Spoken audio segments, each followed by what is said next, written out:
Welcome back to today's explainer. We are jumping right into an absolutely profound text today. I want you to picture this like a cinematic 4K heritage scene. Jacob is lying there in Egypt, but his vision is expanding way, way beyond the physical room he's in. As the Zohar describes it, his mind's eye blasts wide open into these vast prophetic panoramas of future exiles. He sees the heavy shadows of suffering nations, he sees these tiny flickers of hope, and we witness this incredibly subtle, deliberate descent of his soul toward their pain, but without him fully entering the darkness. It's an epic, sweeping visual of a spiritual giant gearing up to shoulder the sheer weight of history. And this brings us to a massive, really fascinating question that forms the whole core of what we're looking at today. How does a master soul interface with a failing world without crashing? The ancient texts of the Zohar and the broader Kabbalistic tradition launch us directly into the hidden mechanics of this. How does a righteous soul step down into the absolute grit and darkness to elevate it rather than just being completely consumed by it? The ancient Zohar zeroes in on this exact phrase from the book of Genesis. And the days of Israel drew near to die. Now, the mystical tradition paints a totally mind-blowing picture here. It's not just talking about a biological end of life. It's describing a luminous entity, Jacob, operating under his higher persona of Israel, carefully, intentionally lowering itself toward the pain of all these suffering nations. What's absolutely crucial to get here is that drawing near to death isn't about physical failing. Not at all. It represents the Yesod, the deep, mystical secret. We're talking about the hidden mechanics of a deliberate, highly protective descent. Imagine a righteous soul deliberately lowering its own frequency just so it can interface with a realm of immense suffering without shattering its own core essence. So let's look at Section 1, Mechanics of the Descent, Macking the Sephirot. To really grasp how Jacob perceives the intense, crushing darkness of the Egyptian exile, yet somehow remains immune to total destruction, we have to look at the structured cosmic architecture mapped out in Kabbala. It's essentially a massive network system across the Sephirot. Up top, you have Tiferet, representing Israel, harmonizing everything as the master server. Right below that is Yesod, acting as the bridge, literally the bandwidth reducer bridging downward.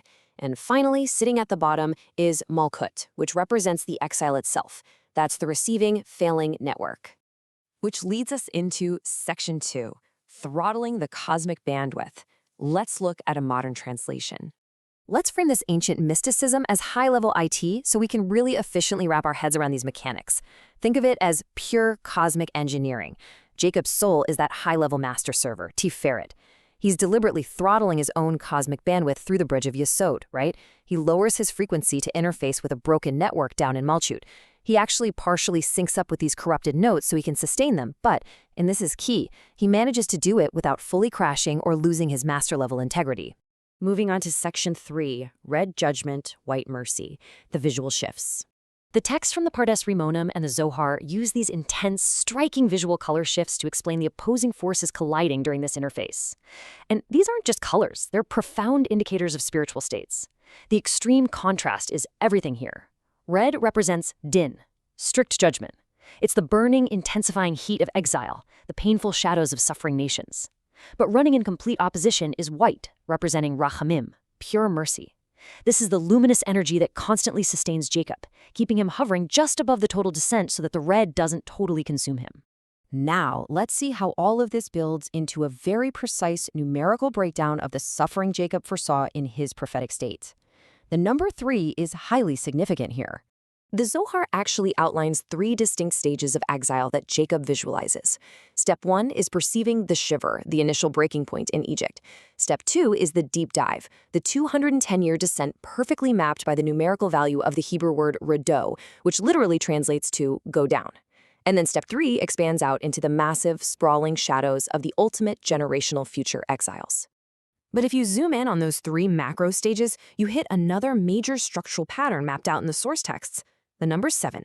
Jacob actually foresaw 7 brutal cycles of suffering, and they scale up. They start from famine and physical scarcity, moving through descent and enslavement, all the way to the complex mingling of pure and impure souls, and the incredibly heavy, exhausting burden of just trying to maintain faith. His descendants would literally have to mingle with the world's pain. But it's a necessary cosmic process to eventually pave the way for that vital 7th cycle, the ultimate dawn of redemption. Section 4, the high-level guide, entering the darker levels. We looked at IT, but let's try a second modern analogy to decode how a righteous leader survives this. Think about it through the lens of a massive multiplayer video game. Jacob is basically a max-level guide character. He voluntarily drops down into the game's absolutely darkest, lowest-level zones to assist the struggling new players. Because he's physically in that zone, sure, he takes on the environment's visual effects, the redness, the shadow, but because of his max-level status, his HP doesn't drop. He remains completely immune to total damage. He's in the darkness strictly to guide and elevate the others. And the Hebrew text totally backs this up. And Jacob saw that there was breaking in Egypt. The word used for grain, shiver, quite literally translates to breaking. The Zohar points out that this verse is proof. He didn't just see physical food waiting for his family. He prophetically foresaw the breaking, the exact corrupted, broken levels he had to interface with in order to save them. Which brings us to Section 5, Surviving the Darkness. The ultimate resolution.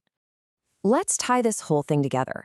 Why go through all this cosmic bandwidth throttling just to interface with broken levels?